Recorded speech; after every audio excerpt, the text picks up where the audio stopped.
The coleslaw had always been perfect. 40 years of the same recipe, the same careful balance of vinegar and mayonnaise, the same precise cut of cabbage. But as Dorothy Mitchell watched her daughter-in-law Ashley take a deliberate bite, chew twice, and spit it into her napkin with theatrical disgust, she knew perfection meant nothing in the face of calculated cruelty.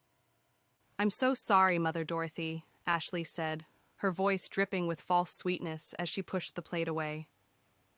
"I know you try so hard, but maybe it's time to admit that not everyone can cook.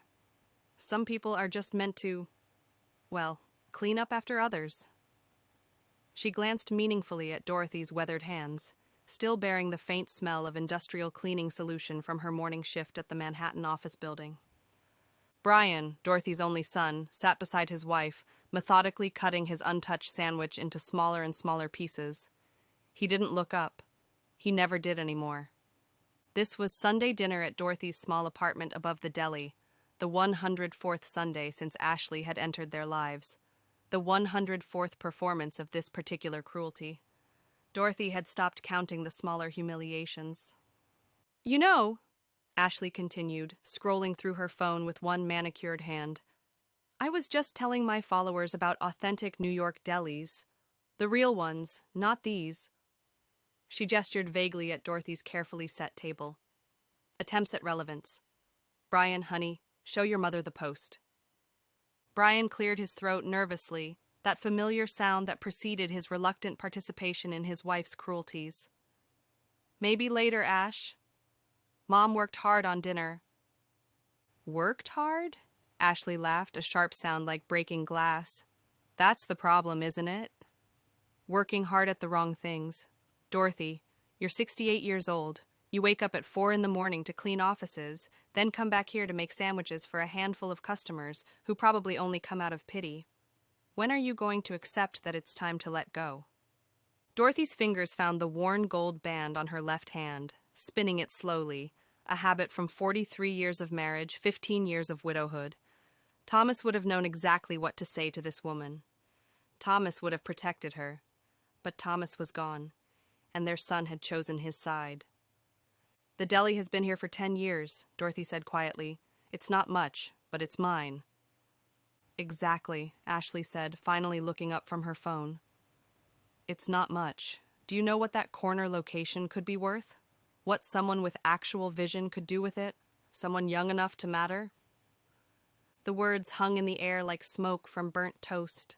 Dorothy noticed Brian's jaw clenching, just slightly, the only sign he gave that somewhere, deep beneath his silence, he might still remember who had raised him, who had worked 16-hour days after his father died to keep him in private school, who had sold her engagement ring to pay for his college textbooks. "Mrs. Chen came by yesterday," Dorothy said, changing the subject with practiced ease. "Her granddaughter is getting married next month. She ordered platters for the rehearsal dinner, says nobody makes brisket like mine." Ashley snorted. "Mrs. Chen. Is that the woman who smells like mothballs? Perfect customer base for you, Dorothy. The dying catering to the dying." "Ashley." Brian's voice held a warning, but it was weak, diluted by 2 years of choosing the path of least resistance. "What?" "I'm trying to help. My parents agree. It's actually cruel to let her continue this charade. Daddy says there are lovely assisted living communities in Florida, structured environments where people like Dorothy can find their dignity in activities more appropriate to their circumstances." Dorothy stood and began clearing the untouched plates. Her hands didn't shake. She wouldn't give Ashley that satisfaction. As she moved to the kitchen, she heard Ashley's stage whisper, "This is exactly what I mean. Look at her, Brian, shuffling around like some character from a sad movie. It's embarrassing." From the kitchen, Dorothy could see them through the pass-through window. Ashley was showing Brian her phone, probably another Instagram post mocking the quaint desperation of old-fashioned delis. Brian nodded along, that practiced motion that meant he'd learned it was easier to agree than to fight. Dorothy turned on the water to rinse the plates, letting the sound cover the conversation in the dining room. 2 years ago, when Brian had first brought Ashley home, Dorothy had seen the warning signs, the subtle eye rolls, the barely concealed impatience, the way Ashley's smile never quite reached her eyes. But she'd hoped.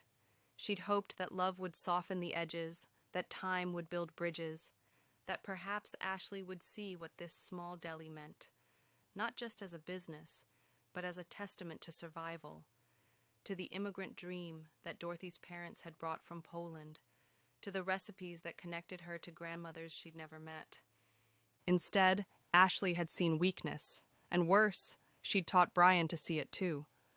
The water ran over Dorothy's hands, washing away the smell of pastrami and pickles, but not the weight of the morning's other work, scrubbing bathroom floors in a gleaming Manhattan high-rise where men and women Ashley's age made more in a day than Dorothy made in a month. She'd been on her knees at 5 this morning, wiping baseboards while security guards walked past without seeing her. Invisible at work, unwanted at home. "We should go," she heard Brian say. "Early meeting tomorrow." "Already?" "We just got here." Ashley's voice carried false disappointment. "I was hoping to help Dorothy understand about the assessment." Dorothy's hands stilled on the dishcloth. "Assessment?" She returned to the dining room, drying her hands on her apron, the same apron she'd worn for 10 years, embroidered with Dorothy's Deli in fading blue thread. "What assessment?" she asked. Ashley's eyes lit up with predatory pleasure. "Oh, Brian didn't tell you?" "My parents know someone at the city planning department. Apparently there are questions about whether this building meets current commercial food service standards, structural integrity, ventilation systems, that sort of thing. These older buildings..." She shrugged eloquently. "This building passed inspection 6 months ago," Dorothy said. "Regular inspection, sure. But when complaints are filed, they have to do a comprehensive review. Anonymous complaints, of course. Concerned citizens worried about health and safety." Ashley examined her manicured nails. "Could take months. Could shut you down while they investigate. Such a shame when that happens to small businesses. The customers find somewhere else to go and they rarely come back." Brian stood abruptly, his chair scraping against the worn linoleum. "We're leaving." For a moment, Dorothy thought he was finally standing up to his wife, but then he grabbed Ashley's designer purse, helped her with her coat, and avoided his mother's eyes entirely. "Thanks for dinner, Mom," he mumbled. We'll see you next week." "Actually," Ashley said, "we might skip next Sunday. We're having brunch with my parents at the Yale Club. You understand? Networking, connections, the kinds of things that matter for Brian's career." She paused at the door, looking back at Dorothy with a smile that belonged on a shark. "But don't worry. I'm sure we'll find time to visit once you're somewhere more manageable." They left, Brian's Mercedes purring to life on the street below. Dorothy stood at the window, watching the taillights disappear into the Brooklyn evening. The apartment felt smaller in their absence, but also cleaner somehow, as if Ashley's presence left an actual residue that dissipated once she was gone. Dorothy moved through her evening routine, washing the dishes, preparing tomorrow's bread dough, checking the inventory list for Monday's delivery. Normal tasks that anchored her to this life she'd built from scratch. At her small desk in the corner, she opened her laptop, its screen reflecting her face in the blue glow. She navigated to a password-protected folder, then to a document titled Investment Portfolio. The numbers there told a different story than the one Ashley had crafted. $12.7 million in assets, carefully accumulated through 30 years of brilliant investments, property holdings throughout Brooklyn and Manhattan, and the sale of a restaurant that had once made her the talk of New York's culinary scene. Below that, another document. Chateau Pemberton Investment Structure. Dorothy's $2.8 million was the cornerstone funding for Ashley's restaurant dream, hidden behind shell companies and anonymous LLCs. Ashley had no idea her despised mother-in-law was the one who'd made her grand opening possible. There was a third document, one Dorothy had been updating for the past 6 months, ever since Ashley's parents had joined the campaign to push her out of her home, her business, her life. This one was titled simply October 15th. October 15th would be Ashley's grand opening, the culmination of her Instagram influencer dreams, the moment she would prove herself as more than just a pretty face with a smartphone. 300 invited guests, food critics, investors, everyone who mattered in Ashley's carefully curated world. Dorothy closed the laptop and moved to her bedroom. On the dresser, partially hidden behind a photo of Thomas, sat another frame, this one holding a yellowed review from the New York Times, dated June 15, 1985. Chef Dorothy Anderson of Le Jardin Secret has redefined what French cuisine can be in American hands. Her sauce work alone deserves a James Beard Award. She'd gotten that award 3 months later. By 1990, she'd been running 3 restaurants, commanding respect from the most demanding critics in the world. Then Thomas had gotten sick, and priorities had shifted. After he died, she'd wanted simplicity, anonymity, the quiet dignity of feeding neighbors without fanfare. But Ashley had mistaken that choice for weakness. Dorothy pulled out a small journal from her nightstand, the one where she'd been documenting everything for 2 years. Every insult, every humiliation, every moment of Brian's silent complicity. The pages were nearly full now. Tomorrow she would work her janitorial shift, breathing in chemical fumes while office workers pretended she didn't exist. Tomorrow she would open her deli and serve her handful of loyal customers, each sandwich made with the same precision that had once earned her international acclaim. Tomorrow, Ashley would probably post another mocking Instagram story, #sad old lady or why won't she just quit. But in 2 days, on October 15th, everything would change. Dorothy picked up her phone and scrolled through her contacts to a number simply marked RS. Richard Sterling had been her lawyer for 15 years, handling her investments, her property holdings, her carefully maintained anonymity. He was the only person besides her accountant who knew the full truth. She typed a simple message: confirm all documents ready for the 15th. His response came within minutes. Everything is prepared, Mrs. Mitchell. The briefcase is ready. Dorothy set down the phone and looked at herself in the mirror. 68 years old, gray hair pulled back in the same neat bun she'd worn for decades, hands weathered from work, but steady as stone. Ashley saw a pathetic old woman shuffling toward irrelevance. Brian saw a burden he was too weak to defend. Neither of them saw the revolution she was planning. In the morning, she would smile and serve sandwiches. She would mop floors and empty trash cans. She would endure whatever fresh humiliation Ashley had planned. She would watch Brian choose silence over loyalty, comfort over conscience.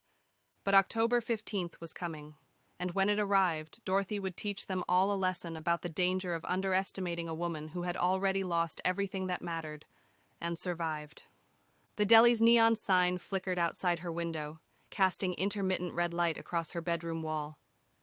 Dorothy's Deli, since 2014.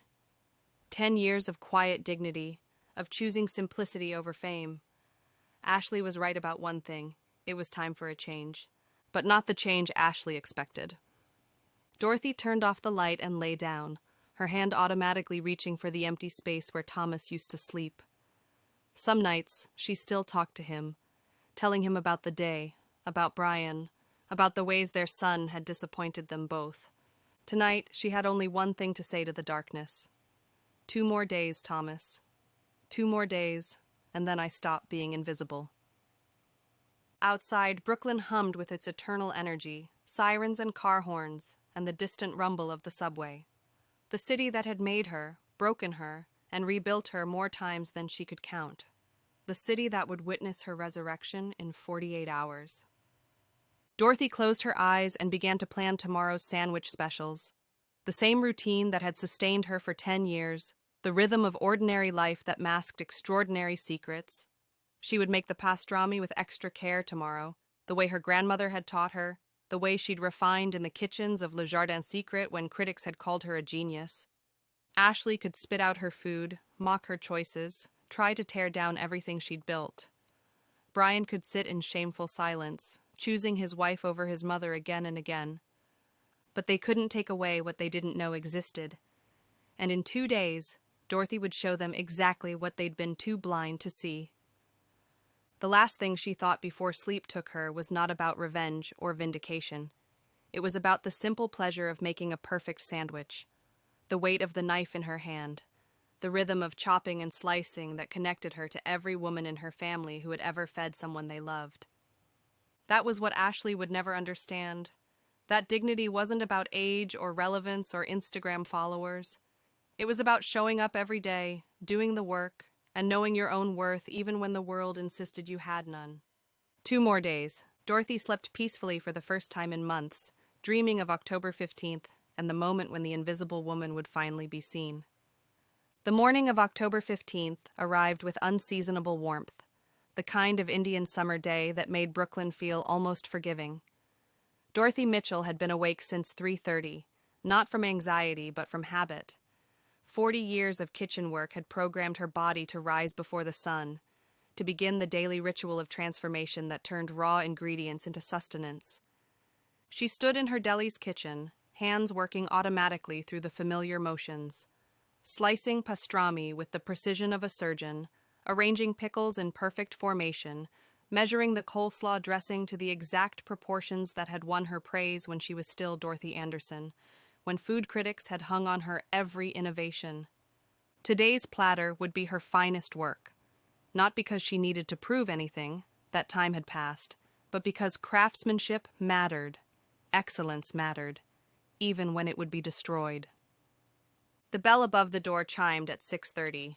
Mrs. Chen shuffled in, her morning routine as reliable as sunrise. "Dorothy, you're glowing today," the elderly woman said in Mandarin-accented English. "Special occasion?" "My daughter-in-law's restaurant opens tonight," Dorothy replied, carefully neutral. Mrs. Chen's expression darkened. She'd witnessed enough of Ashley's visits to the deli to form her own opinions. "That woman who spits out your food?" "The same. Why you go?" "Why you bring gifts to someone who treats you like dirt?" Dorothy arranged 2 everything bagels in a paper bag, adding an extra schmear of cream cheese without being asked. She knew Mrs. Chen's preferences after 10 years. "Because that's what family does." Mrs. Chen paid, pressing Dorothy's hand with her weathered fingers. "You are too good for them, Dorothy. Too good." After Mrs. Chen left, Dorothy returned to her preparations. The platter grew under her hands, a masterpiece of delicatessen art that would have cost $300 at any upscale catering company. She wrapped it carefully, each layer of plastic wrap applied with the same attention she'd once given to plating dishes for heads of state. At noon, she closed the deli, something she'd done only 3 times in 10 years. Upstairs in her apartment, she chose her clothes carefully. Not the modest, worn outfits Ashley expected, but not anything that would raise suspicion either. A simple black dress she'd owned for 15 years, clean and pressed. Her reading glasses, the ones that would be broken before the night ended. Her worn leather purse containing her wallet, keys, and a single text message on her phone from Richard Sterling. "I'll arrive at 8:45 p.m. precisely."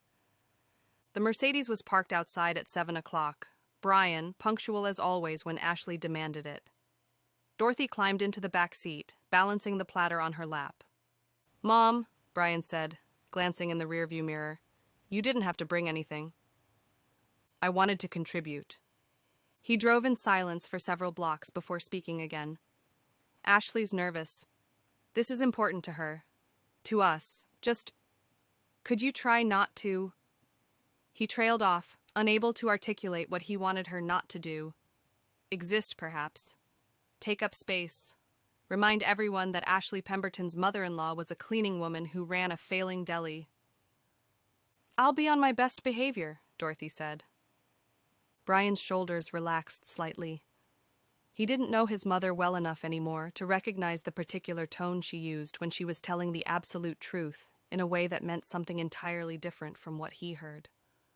Chateau Pemberton blazed with light as they approached, every window glowing, the facade draped in elegant fabric and twinkling lights. The valet who took Brian's keys was dressed better than most wedding guests. The red carpet actually existed. Ashley had insisted on it, according to Brian's nervous chatter as they walked toward the entrance. Inside, the restaurant was everything Ashley's Instagram posts had promised. Crystal chandeliers cast prismatic light across white tablecloths. A jazz quartet played in the corner. The bar gleamed with top-shelf liquors most people couldn't pronounce. And everywhere, absolutely everywhere, were people with that particular shine of success. The influencers, the food critics, the investors, the sort of people who could make or break a restaurant with a single social media post. Ashley stood near the entrance in a dress that cost more than Dorothy made in 3 months of janitorial work. When she saw them approach, her smile flickered like a faulty bulb. "Brian, darling." She kissed her husband, then turned to Dorothy with markedly less enthusiasm. "Oh, Mother Dorothy, you came." "I brought something for your buffet," Dorothy said, offering the platter. Ashley looked at it as if Dorothy had handed her a dead rat. "How thoughtful. Brian, why don't you show your mother to a table in the back? I need to greet the important guests." The emphasis on important was subtle enough that Brian could pretend not to notice it, which he did with practiced ease. He guided Dorothy to a small table partially hidden behind a potted palm, the kind of placement restaurants reserved for customers they couldn't refuse, but didn't want seen. "I'll check on you later," Brian promised, already backing away. "I need to help Ashley with... There are people I need to... Enjoy yourself, Mom." He disappeared into the crowd, leaving Dorothy alone at her exile table. She sat with the same straight posture she'd maintained through 1,000 formal dinners in her previous life, when she'd been the one everyone wanted to meet, to be seen with, to learn from. A server appeared, young, nervous, clearly temporary staff hired for the event. "Can I bring you anything, ma'am?" "Just water, thank you." Dorothy watched the room fill with Ashley's carefully curated guest list. She recognized several faces from the food world, critics who had once reviewed her restaurants, chefs who had worked under her before she disappeared from the scene. None of them recognized her. Why would they? Chef Dorothy Anderson had vanished 15 years ago, and the woman sitting in the corner looked nothing like the culinary force who'd once commanded kitchens with the precision of a general. At 8 o'clock, Ashley took the microphone. The room quieted, phones raised to capture the moment for social media immortality. "Thank you all for being here tonight," Ashley began, her voice pitched perfectly for the space. "This restaurant represents everything I believe in: innovation, excellence, and the courage to demand more from our culinary experiences." Dorothy noticed her platter had been placed on a side table, still wrapped, deliberately positioned where it would be seen but not sampled. A prop in Ashley's performance of the generous daughter-in-law, who included her elderly relative despite the embarrassment. Ashley continued her speech, talking about her journey from food blogger to restaurateur, carefully omitting any mention of where the $2.8 million in startup funding had materialized from. She thanked her parents, her investors, her husband. She did not thank Dorothy. "Before we begin the tasting menu," Ashley said, "I want to address something personal. Many of you know I've been dealing with a difficult family situation. The older generation doesn't always understand progress, doesn't always support our dreams. Sometimes we have to choose between holding on to the past and embracing the future." Several people glanced around, trying to identify who she meant. Dorothy remained still, a statue in black dress and sensible shoes. "But tonight isn't about the past," Ashley continued. "It's about..." She stopped mid-sentence because Dorothy had stood up and was walking toward the front of the room, carrying the wrapped platter. "What are you doing?" Ashley hissed, covering the microphone. "I wanted to contribute to your special night," Dorothy said, her voice carrying despite its soft tone. The acoustics of the space, something Ashley had bragged about, worked in Dorothy's favor. Ashley's face cycled through emotions: anger, embarrassment, calculation. The phones were still recording. She had to play this right. "Everyone, this is my mother-in-law," Ashley said, forcing brightness into her voice. "She insisted on bringing something from her quaint little deli." A few polite chuckles rippled through the crowd. Dorothy began unwrapping the platter with deliberate care, each layer of plastic wrap removed with the same precision she'd once used to unveil dishes for restaurant critics. The pastrami gleamed under the lights, the pickles jewel-bright, the coleslaw creamy perfection. "How sweet," Ashley said, her tone suggesting it was anything but. Dorothy runs a little sandwich shop in Brooklyn. She's been doing it for years. The same recipes, the same everything. Some people just can't adapt to change. Dorothy picked up a sandwich quarter, offering it to Ashley. Your favorite, pastrami on rye with Russian dressing. I don't eat carbs after noon, Ashley said automatically, then caught herself. But thank you for the gesture. The moment stretched between them, Dorothy still holding out the sandwich, Ashley refusing to take it. The crowd sensed blood in the water, that particular energy that preceded social media disasters. Ashley snatched the sandwich, took a performative bite, and immediately gagged. She didn't even try to be subtle about it, spitting the food into a napkin with theatrical disgust. I'm so sorry, she announced to the room. I have a sensitive palate, and this is just, well, it's exactly what you'd expect from a deli that's been serving the same tired food for a decade. She picked up the entire platter and held it over a nearby trash can. This is why Chateau Pemberton exists, she declared. To move beyond this kind of outdated pedestrian food. To show that we deserve better than what the older generation thinks is good enough. She tilted the platter. The carefully crafted sandwiches tumbled into the garbage, $300 worth of artisanal ingredients dismissed like cafeteria leftovers. But Ashley wasn't done. The momentum of her cruelty, combined with the intoxication of having an audience, pushed her further. You know what? Let me be completely honest, she said, still holding the microphone. This woman, Dorothy Mitchell, represents everything that's wrong with the food industry. Clinging to the past, refusing to evolve, taking up space that could be used by people with actual vision. She turned to Dorothy directly. You're an embarrassment. To your son, to this family, and to anyone who has to pretend your little deli matters. You want to know the truth? Brian and I have been counting the days until you finally accept reality and close that pathetic excuse for a restaurant. The room had gone completely silent. Even the jazz quartet had stopped playing. But you won't, will you? Ashley continued, her voice rising. You'll keep shuffling around that kitchen, keep pretending anyone cares about your grandmother's recipes, keep forcing us to endure these humiliating Sunday dinners where we have to pretend your food doesn't taste like failure. She grabbed Dorothy's platter, the ceramic one Dorothy had brought the food on, a wedding gift from 40 years ago, and threw it at Dorothy's feet. It shattered into a dozen pieces. Then, as if the destruction had released something primal in her, Ashley grabbed a handful of the coleslaw from the trash and flung it at Dorothy's face. The white-purple mixture hit Dorothy squarely, sliding down her cheeks, dripping onto her black dress. Her glasses, knocked askew by the impact, fell to the floor. The left lens cracked under someone's shoe as the crowd instinctively stepped back. There, Ashley said, breathing hard. Now you look exactly like what you are. Garbage. Dorothy stood very still, coleslaw dripping from her chin. She bent slowly, her knees protesting. She was 68 after all, and picked up her broken glasses.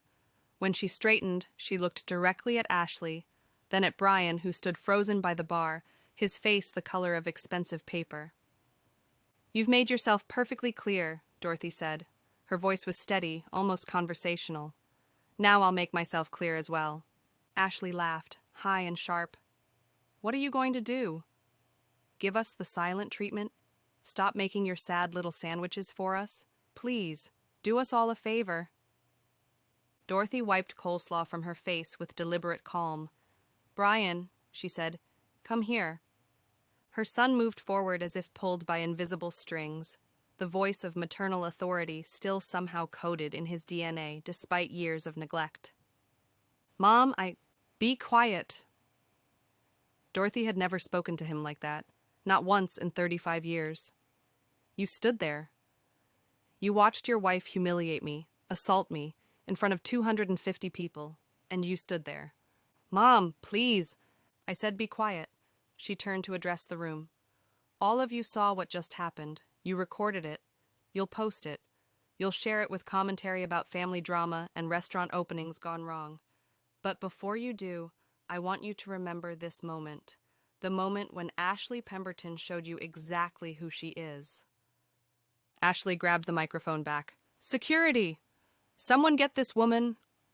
She stopped because the front door had opened, and a man in an expensive suit walked in carrying a briefcase. Richard Sterling moved through the crowd with the confidence of someone who had never met a room he couldn't command. "Good evening," he said, his voice carrying without a microphone. "I apologize for the interruption, but I have some urgent business with Miss Pemberton and Mr. Mitchell." "Who the hell are you?" Ashley demanded. "Richard Sterling, senior partner at Sterling, Whitman and Associates. I represent Mrs. Dorothy Mitchell." The room impossibly got quieter. Richard opened his briefcase with theatrical precision. Dorothy had always appreciated his sense of timing. "First, regarding this establishment, Chateau Pemberton, Mrs. Mitchell owns this building." Ashley's laugh was uncertain now.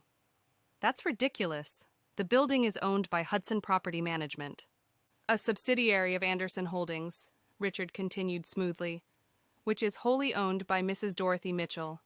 The monthly rent for this space is $75,000. He pulled out another document. "Second, regarding the initial investment in Chateau Pemberton. The primary investor, listed in your documentation as Greystone Capital, is also Mrs. Mitchell. She provided $2.8 million in startup funding." Ashley's face had gone the color of her white tablecloths. "Third," Richard continued, "the penthouse apartment at 45 Park Avenue, currently occupied by Mr. and Mrs. Brian Mitchell. The lease guarantor is Dorothy Mitchell. Without her guarantee, you don't qualify for the residence."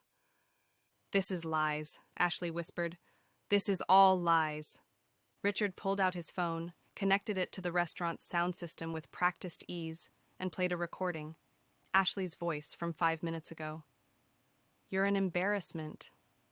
To your son, to this family, and to anyone who has to pretend your little deli matters." That recording, combined with the physical assault everyone just witnessed, provides grounds for multiple legal actions, Richard said. "However, Mrs. Mitchell prefers to handle this as a family matter." He pulled out more papers. "Effective immediately, the lease for this restaurant is terminated. You have 30 days to vacate. All investment funds are being recalled. The contracts, which I'm sure you didn't read carefully, include morality clauses and performance benchmarks that have been violated. The apartment lease guarantee is withdrawn.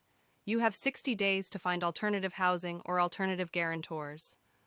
"You can't do this!" Ashley screamed. "Brian, tell them!"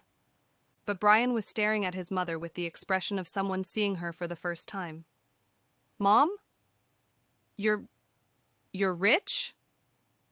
Dorothy turned to face the room again. Several people in the crowd were leaning forward, recognition beginning to dawn on faces that hadn't changed as much as hers had in 15 years. "My God," someone whispered. Are you Dorothy Anderson?" Wolfgang Puck, who had been standing near the kitchen entrance, stepped forward. "Dorothy? Dorothy Anderson from Le Jardin Secret?" "Hello, Wolfgang," Dorothy said quietly. "It's been a long time." The famous chef's face split into an amazed grin. "Everyone said you died. You just vanished after—" He stopped, remembering. "After Thomas passed. Oh, Dorothy." "Wait," a food critic from the Times said. "Dorothy Anderson?" "The Dorothy Anderson? The youngest woman to ever win a James Beard Award?" "She's not dead," another voice called out. "She's been in Brooklyn this whole time." "Running a deli," someone else added, wonder in their voice. "The ghost chef has been making sandwiches in Brooklyn." Ashley's mouth opened and closed like a landed fish. No, this isn't. You're nobody. You're a cleaning woman. You scrub toilets." "I do," Dorothy agreed. "I have for 10 years. It's honest work. But before that, I ran 3 restaurants that, combined, earned 7 Michelin stars." Richard cleared his throat. "There's one more thing." He pulled out an iPad. "Mrs. Mitchell is also the author and owner of the food blog The Hidden Spoon." The reaction was immediate. Every food person in the room knew that blog. The anonymous critic who could make or break restaurants with a single review, whose identity had been the subject of countless speculation threads on Reddit. Last month, Richard read from the iPad, The Hidden Spoon reviewed a series of Instagram food videos by Ashley Pemberton. The review stated, quote, "This represents everything wrong with modern food culture. Style without substance, cruelty masquerading as sophistication, and a fundamental misunderstanding of what hospitality means." Ashley's legs gave out. She sank into a chair, her perfect makeup running in streams down her face. The review continued, Richard said. Real cooking comes from love, from history, from the desire to nourish. What Ashley Pemberton offers is the culinary equivalent of a Mean Girls burn book. Pretty, poisonous, and ultimately empty. Dorothy looked at her son one last time. Brian, you have 60 days to figure out your housing situation. I suggest you also use that time to figure out who you want to be, the man your father and I raised, or the coward who watches his mother be abused and stays silent. She walked toward the door, Richard beside her. The crowd parted like the Red Sea. Mom, wait! Brian called out. Please, I didn't know... Dorothy stopped but didn't turn around. No, Brian. You didn't know I had money, you didn't know I had power, but you knew I was your mother, and that wasn't enough. She left then, walking out into the October night that had turned cool while she was inside. Her face was still sticky with coleslaw, her dress stained, her glasses broken in her purse. But her spine was straight, her head high. Behind her she could hear the explosion of voices. Ashley screaming, Brian begging, the crowd erupting in a chaos of speculation and recrimination. Someone would leak the video within the hour. By morning, it would be viral.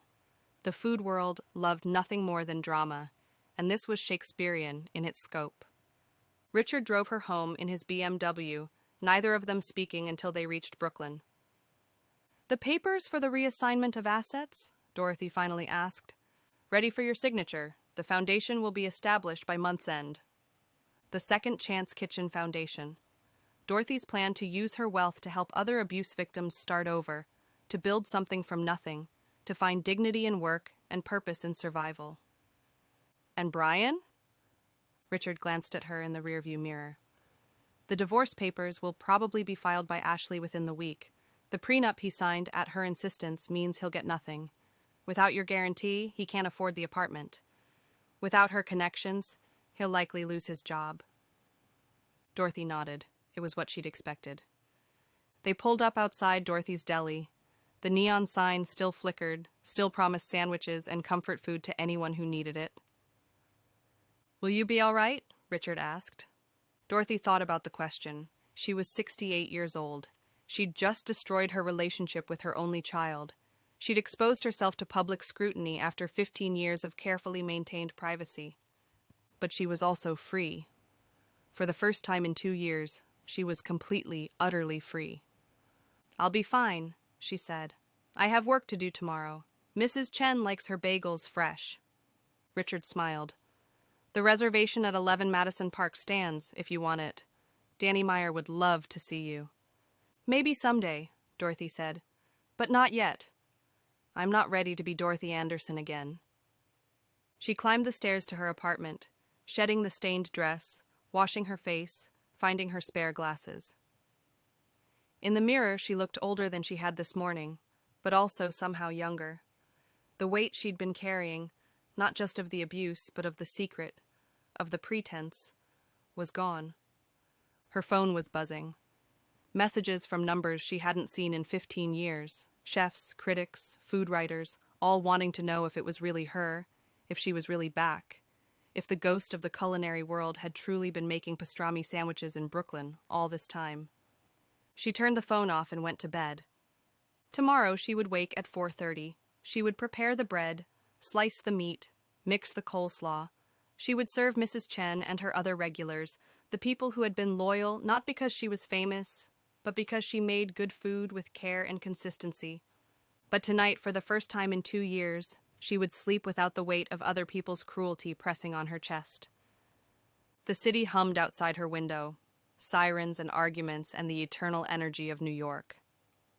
Somewhere in Manhattan, Ashley Pemberton's world was collapsing. Somewhere, Brian was learning the price of silence. And here in Brooklyn, Dorothy Mitchell closed her eyes and dreamed not of revenge or vindication, but of tomorrow's soup special. Chicken noodle, she decided, with the good noodles, the ones she made by hand. Simple food for complicated times. Perfect. The video had 17 million views by sunrise. Dorothy knew this because Mrs. Chen told her, holding up her granddaughter's phone with a mixture of triumph and concern. "You famous now," the elderly woman said, her eyes bright with vicarious satisfaction. "That terrible woman, everyone sees what she is?" It was 5:30 in the morning, October 16th, and Dorothy was doing exactly what she'd done every morning for 10 years, preparing the day's ingredients in the pre-dawn quiet of her deli. The only difference was the crowd of reporters gathered outside, their cameras creating a constellation of lights in the Brooklyn darkness. "I'm not answering questions," Dorothy said to Mrs. Chen, slicing tomatoes with the same steady rhythm she'd maintained through every crisis of her life. "Not today, not tomorrow." "But Dorothy, you shut them down! You showed them." Mrs. Chen's weathered face was animated with the joy of seeing a bully defeated. "Why you not celebrate?" Dorothy arranged the tomato slices in precise overlapping circles. "Because this isn't about celebration. It's about consequences." The bell above the door chimed, which shouldn't have been possible. She hadn't unlocked it yet. Richard Sterling stood in the doorway, having somehow materialized past the media crowd with lawyerly efficiency. "The apartment building's management is in panic," he said without preamble. "Brian called 16 times during the night. Ashley's parents are threatening to sue, though they have no grounds. And," he paused, allowing himself a small smile, "you have 14 interview requests from major networks, including 60 Minutes. No interviews." Dorothy continued her prep work. "No statements, no comments." "The food world is losing its collective mind," Richard continued. "The James Beard Foundation wants to give you a Lifetime Achievement Award. Danny Meyer has offered you any position you want at any of his restaurants. The Times food critic is begging for an exclusive." "The answer is no." Dorothy moved to the coffee station, beginning the morning brew. "To all of it." Mrs. Chen looked between them, confused. "But why?" "You won. You showed them your power." Dorothy turned to face both of them. "Power isn't about what you show. It's about what you choose to do with it." By 7 o'clock, when she would normally open, the crowd outside had tripled. Food bloggers, curiosity seekers, loyal customers who couldn't get through the mob, and, standing across the street like a ghost, Brian. Her son looked like he'd aged 5 years overnight. His Mercedes was nowhere to be seen, probably already repossessed or sold. He wore the same clothes from the restaurant opening, now wrinkled and stained. When their eyes met through the window, he started forward, but Dorothy turned away. She put a sign on the door. "Closed today for private event. Regular service resumes tomorrow." The private event was her regular customers, the ones who'd been coming for years, who'd been loyal when the deli was nobody's idea of fashionable. She'd called them all this morning, telling them to come through the back entrance. They arrived in ones and twos. Mr. Goldstein with his walker, the Nguyen family with their 3 kids, Tommy the bus driver who stopped by every morning for coffee and an egg sandwich. They filled the small space with familiar warmth, these people who'd seen her not as Dorothy Anderson, the celebrity chef, or Dorothy Mitchell, the millionaire, but simply as Dorothy, who made good sandwiches and remembered everyone's order. "So," Mr. Goldstein said, settling into his usual spot, "you're rich?" "I've always been rich," Dorothy replied, serving him his usual turkey on wheat, extra mustard, no mayo. "Just not in the way people usually mean." "But actually rich, too," Tommy added, grinning. "That video, man, when that woman's face just collapsed." "We're not talking about the video," Dorothy said firmly.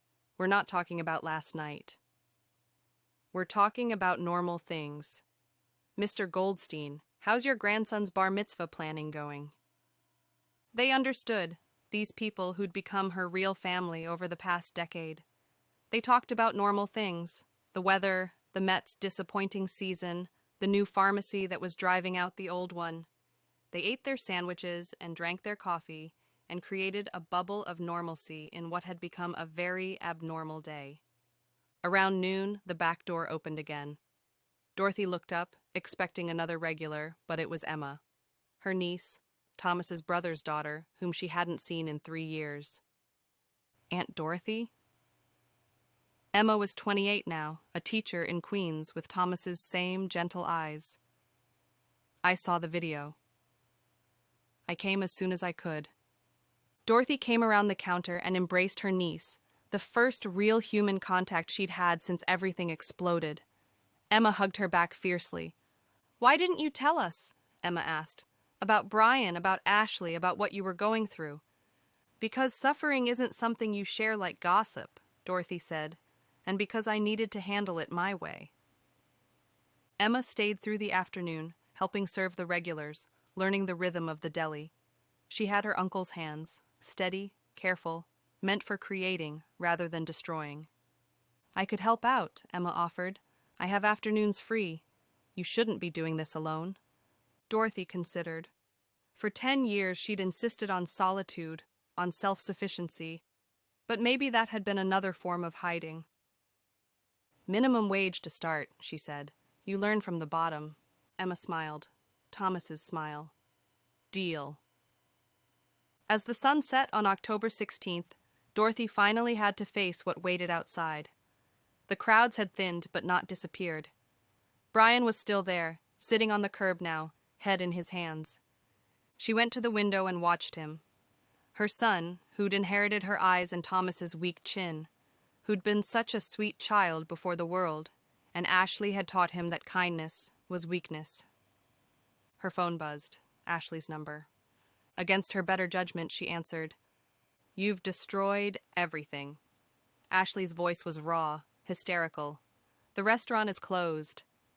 The investors are suing me. My parents won't talk to me. The entire internet is calling me a monster." "You threw food in my face," Dorothy said calmly. "You assaulted a 68-year-old woman in front of 250 witnesses. You set me up. You planned this." "I planned to attend my daughter-in-law's restaurant opening with a congratulatory platter." "You planned the rest." "Brian is useless," Ashley spat. "He just sits there crying. He can't even figure out how to pack his own clothes. You raised a pathetic man, Dorothy. A weak, useless—" Dorothy hung up. Some voices didn't deserve space in her life anymore. By the third day, October 18th, patterns had emerged. Brian came every morning, standing across the street from 6 until noon, then disappearing. The media attention had shifted to Ashley's spectacular downfall. Her Instagram deleted, her reputation in ruins, her parents' statement distancing themselves from her actions. The deli, meanwhile, had become an unexpected pilgrimage site. People came from all 5 boroughs and beyond, wanting to taste food from the legendary Dorothy Anderson's hands. The line stretched around the block. "This isn't sustainable," Richard said, visiting on the 4th day. "You need help. You need systems. You need—" "I need nothing," Dorothy interrupted. "I have Emma now. We're managing." And they were. Emma had taken to the work naturally, her hands learning the rhythm of sandwich making, her manner with customers warm but efficient.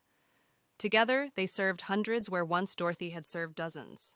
On October 22nd, exactly a week after the confrontation, Wolfgang Puck came to the deli. He waited in line like everyone else, politely declining when others offered to let him skip ahead. When he finally reached the counter, he looked at Dorothy with eyes that held 15 years of questions. "The pastrami on rye," he said, "and answers, if you're willing." Dorothy made his sandwich personally, each motion precise and unhurried. She wrapped it carefully, then gestured to a small table she'd kept reserved. They sat together, 2 aging chefs in a Brooklyn deli, while Emma handled the counter. "Why?" Wolfgang asked simply. "Thomas got sick," Dorothy replied. "Pancreatic cancer. 3 years of fighting, then gone. After that, the restaurants felt like monuments to a life I couldn't get back, so I became someone else. But your talent, doesn't disappear just because you're making sandwiches instead of haute cuisine. Every sandwich I make is constructed with the same principles I used at Le Jardin Secret. The balance of flavors, the quality of ingredients, the precision of execution. The only difference is the price point and the pretension. Wolfgang took a bite of his sandwich, chewed thoughtfully. This is perfect. I know. He laughed, the same booming laugh she remembered from chef gatherings in the 80s. The ego survived intact, I see. The ego was never the problem. It was everything else. The politics, the pressure, the people who cared more about being seen at the right table than tasting the food. And your son? Dorothy's face shuddered. My son made his choice. November came with early snow and continued crowds. The deli had become famous in a way Dorothy had never intended. But she adapted. She hired 2 more workers, both graduates of culinary school, who understood that working for Dorothy Anderson, even in a deli, was an education worth more than any unpaid internship at a Michelin-starred restaurant. Brian still came, every morning, rain or shine or snow. He'd lost weight, his clothes hanging loose on his frame. Sometimes he held a coffee cup, sometimes a sign that said simply, I'm sorry. Dorothy never acknowledged him, but she always knew he was there. The divorce papers were filed November 15th. Ashley had moved back to Ohio to live with her parents, who'd paid off her debts to avoid further embarrassment. The Chateau Pemberton space sat empty, a $75,000 a month reminder of ambition without foundation. You could forgive him, Emma said one morning, watching Brian through the window. He's suffering. He suffered in silence while I was abused. Now he can suffer in silence alone. That's harsh, Aunt Dorothy. That's consequence. The Michelin Guide announcement came December 1st. Dorothy's Deli, 1 star, the first delicatessen in history to receive the honor. The press went wild. The lines got longer. Food tourists added the deli to their New York must-visit lists, alongside 11 Madison Park and Le Bernardin. Dorothy responded by raising her prices 5%, enough to be respectful of the honor, not enough to betray her regulars. December 15th brought an unexpected visitor. Patricia Pemberton, Ashley's mother, arrived at closing time, when the crowds had dispersed and only the cleanup remained. Mrs. Mitchell, she said, her patrician face drawn with something that might have been shame. May I speak with you? Dorothy continued, wiping down the counter. Speak. Ashley is unwell. The humiliation, the public shame. She's had what the doctors call a nervous breakdown. She's in a facility in Cleveland. I'm sorry to hear that. Are you?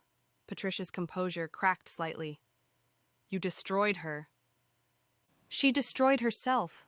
I simply stopped providing the foundation for her cruelty.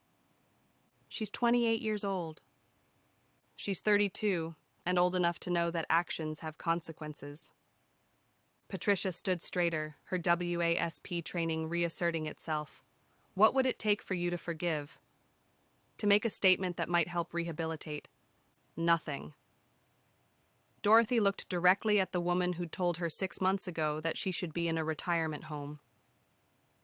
There is nothing you can offer that would make me lie about what your daughter did. Patricia left without another word. Christmas Eve brought snow and silence.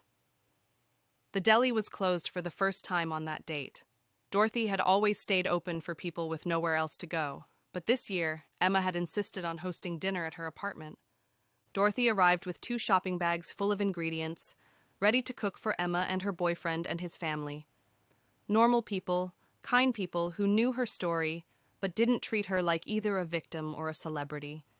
As she cooked, nothing fancy, just a good roast and vegetables and her mother's apple pie recipe, Dorothy felt something she hadn't experienced in years. Simple contentment. Brian came to my school, Emma mentioned quietly while they were preparing dessert. Dorothy's hands didn't pause in their pie cutting. Oh? He wanted me to give you a letter. I didn't take it. Good. He looks terrible, Aunt Dorothy, like he hasn't slept in months.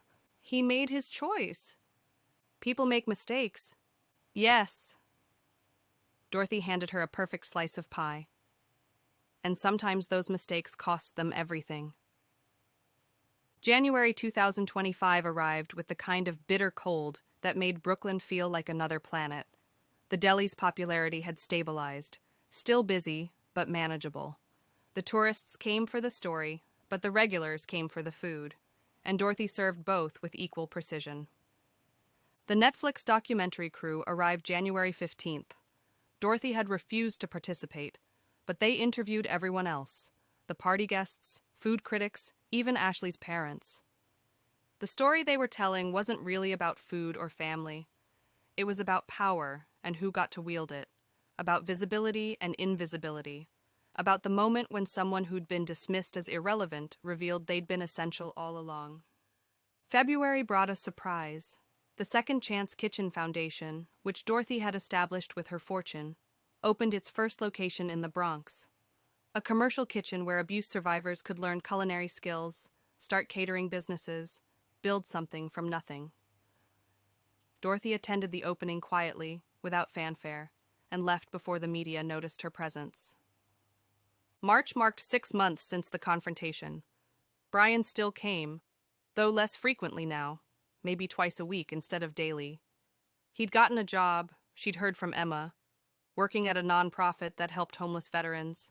He lived in a studio apartment in Queens. He was surviving, if not thriving. Dorothy felt nothing when she heard these updates.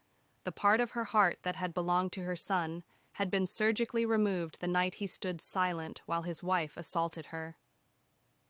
April 15th, 2025, exactly 6 months after the confrontation, brought an unexpected resolution. Richard arrived with papers requiring her signature. "Brian is legally changing his name," he said, "from Mitchell to his middle name, Thomas. He says he hasn't earned the right to carry your husband's surname." Dorothy signed where indicated. "Is that all?" "He's also deeding his inheritance rights to the Second Chance Kitchen Foundation. He wants nothing from you, not even after you're gone." He learned something then. Perhaps. May brought warmth and the anniversary of Thomas's death. Dorothy visited the cemetery alone, as always, laying deli roses, pastrami sculpted into flower shapes, a silly tradition from their courtship, on his grave. "I did it, Thomas," she said to the headstone. "I stood up. I fought back. I won. But Brian," she stopped. "You would have been disappointed in him. Or maybe you would have understood him better than I do. You always saw the good in people, even when it wasn't there." June 2025, the documentary premiered. The Chef Who Fooled Everyone became Netflix's most watched documentary of the year. Dorothy didn't watch it, but Emma did, reporting back with careful neutrality. "They were fair," Emma said. "Mostly." They interviewed Brian. And he said he was a coward, that he chose comfort over conscience, that losing you was the price of his silence, and it was more than he could afford. Dorothy continued slicing bread. He was right. July brought summer heat and news that Ashley had been released from the facility. She'd moved to Idaho, legally changed her name, and was working at a small coffee shop. Her parents had cut off contact. Her Instagram aspirations were dead. She was, in every way that mattered to her, destroyed. Dorothy felt no satisfaction in this news. Destruction hadn't been the goal. Distance had been. August 15th, 10 months after the confrontation, Dorothy received a letter. Not from Brian. Emma had kept her promise not to deliver those, but from Wolfgang Puck. "You've proven your point," he wrote. "You can make perfect sandwiches. You can run a successful deli. You can maintain your dignity in the face of any insult. But Dorothy, you're an artist. Don't you miss creating? Don't you miss pushing boundaries instead of maintaining them?" She wrote back a single line. "Every sandwich is creation. Every customer is a boundary pushed." September 2025 arrived with the familiar rhythm of fall in Brooklyn. The deli thrived. Emma had become as essential as Dorothy herself, their movements behind the counter a choreographed dance of efficiency. "I'm pregnant," Emma announced one quiet afternoon. Dorothy's hands stilled for the first time in months. "How far?" 3 months, due in March. A great-grandchild for Thomas, even if he'd never meet them. a continuation of something good in a family that had fractured. "You'll need maternity leave," Dorothy said practically. "We'll hire additional help. I want to name them Thomas if it's a boy, Dorothy if it's a girl." Dorothy turned away, ostensibly to check the soup, but really to hide the tears that threatened, the first since everything had happened. October 15th, 2025, 1 year exactly. Dorothy opened the deli as usual, served her regulars as usual, made her sandwiches with the same precision as always. But at 3 o'clock, the exact time when Ashley had thrown the coleslaw, she did something different. She walked across the street to where Brian stood in his usual spot. He looked up, hope flaring in eyes that had gone dull with routine despair.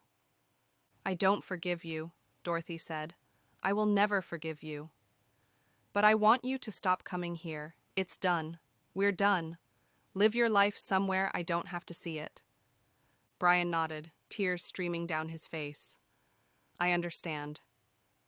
I know about the name change. I know about the inheritance. I know about your job with veterans.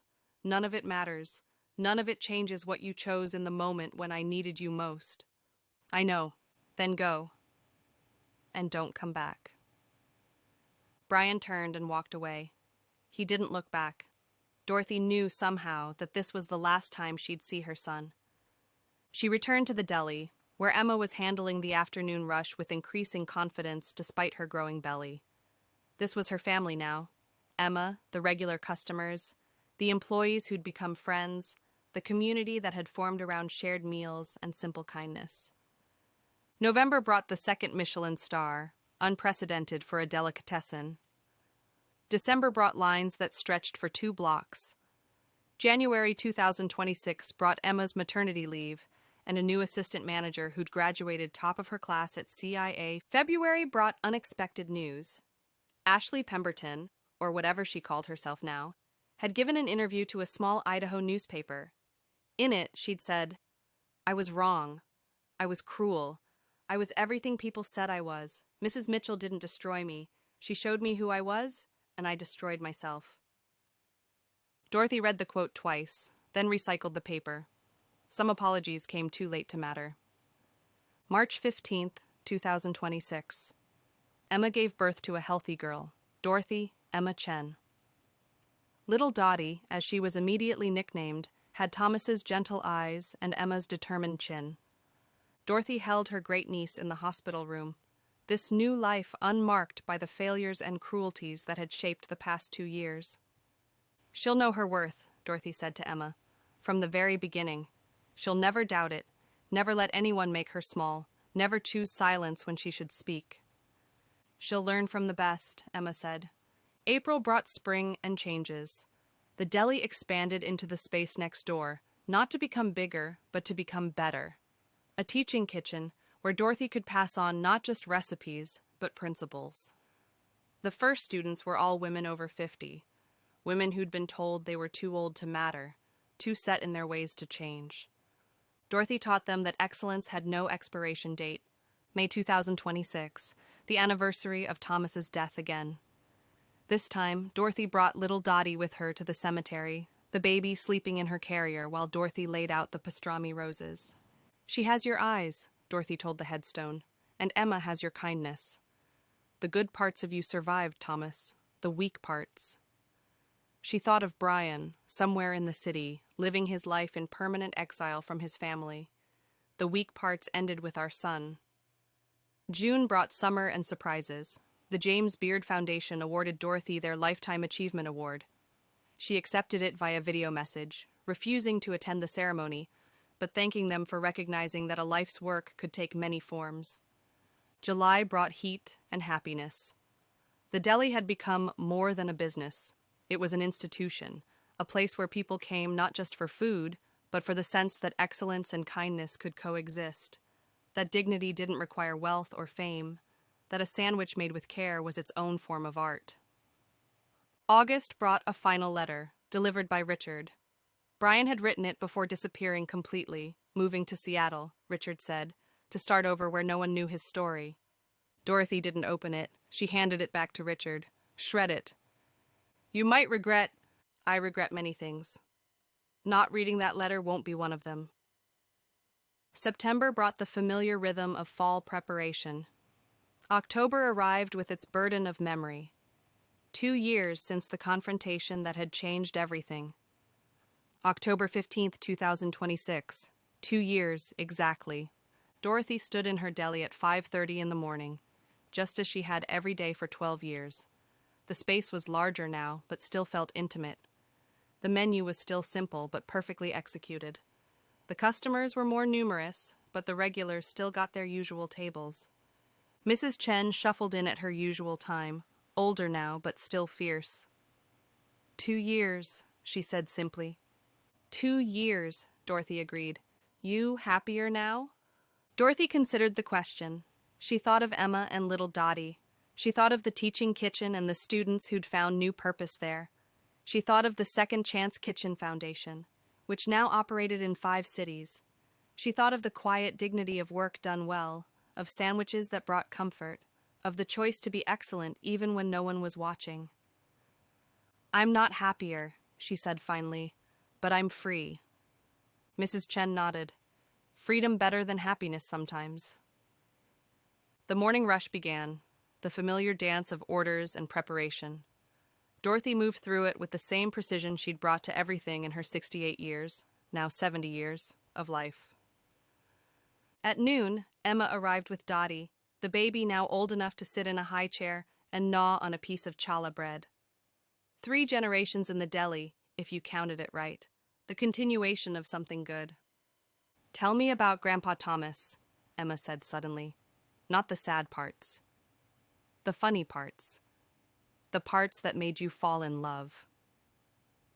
So Dorothy told stories while she made sandwiches. Stories of Thomas's terrible jokes, his inability to cook anything but eggs, his tendency to sing off key in the shower, his absolute certainty that Dorothy would become famous one day. He was right, Emma said. He usually was. About everything except Brian. Maybe Brian was his blind spot. Maybe. Or maybe Brian became someone Thomas wouldn't have recognized. The afternoon wore on. Customers came and went. The sun tracked across the Brooklyn sky, painting familiar shadows on familiar walls. At closing time, Dorothy stood outside her deli, looking at the sign that now read, Dorothy's Deli, Michelin 2 stars, 2 stars. The stars didn't matter, not really.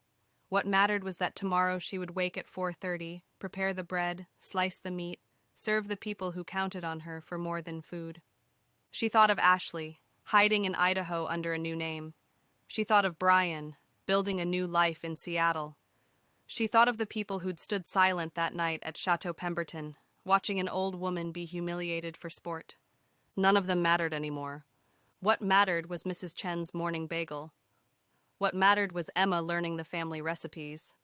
What mattered was little Dottie growing up knowing her worth from the very beginning. Dorothy Mitchell, who had been Dorothy Anderson, who had been a celebrity chef, who had been a cleaning woman, who had been invisible and was now seen, locked the door of her deli and climbed the stairs to her apartment. Tomorrow would bring more sandwiches, more customers, more quiet dignity in the face of whatever came. But tonight, she would sit in her small kitchen, eat a simple dinner, and read a book Emma had given her. Something light and funny. Nothing about food or family or the price of silence. She was 70 years old. She had lost a son but gained a niece. She had lost anonymity but gained purpose. She had lost the burden of other people's cruelty but kept the weight of her own standards. It was enough, more than enough. It was exactly right.